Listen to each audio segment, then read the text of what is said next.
what is due diligence, right? What is earnest money deposit? That's one of the biggest things we have to explain to clients all the time when making that offer.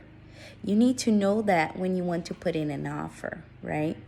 So I am going to have a short version on this and on this video, but I'm going to have a longer version with more details, more juice in another video.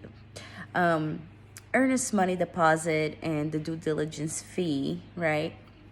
They are both deposits that you make, right? Good faith deposits that you make with your offer, right? To show that you're a serious buyer, all right?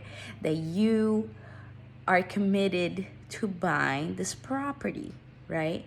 So the due diligence fee goes straight to the seller, right? You're telling your seller, the seller, the owner of the home, of the property, hey, I want to buy your home. I'm serious about this. I need, X amount of time to do my due diligence, to do the appraisal, the inspections, to have my loan, my lender process this loan. So for you taking your house off the market and committing to, selling this house to me, here's this deposit. This is how serious I am about, this purchase. And so much so that I'm going to risk X amount of money, right? That I am willing to go through the end. Because if I back out for any reason, that money is yours, seller. You get to keep it, right? For taking your house off the market, for spending that amount of time waiting for me to do my due diligence. So that is due diligence, right? What the due diligence fee is.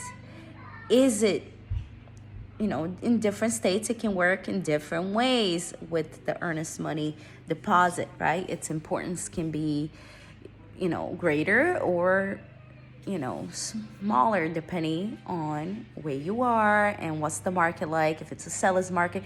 So there's a lot of factors into this, right? And I can explain that in another video.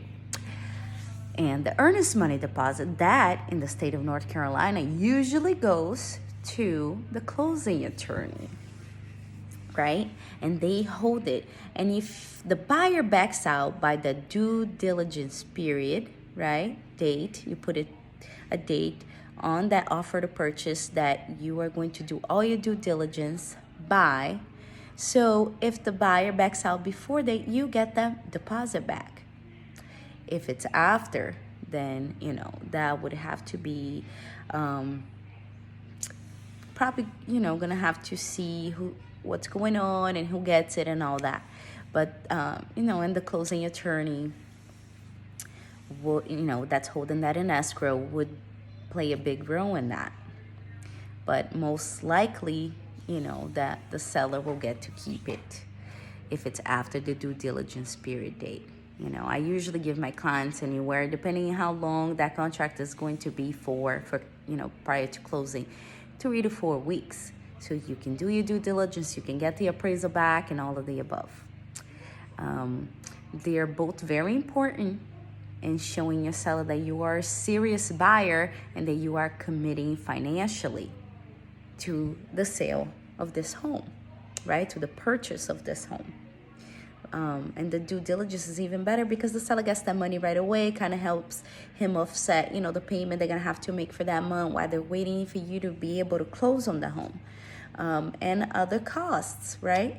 So that's what due diligence is, and a little bit of earnest money.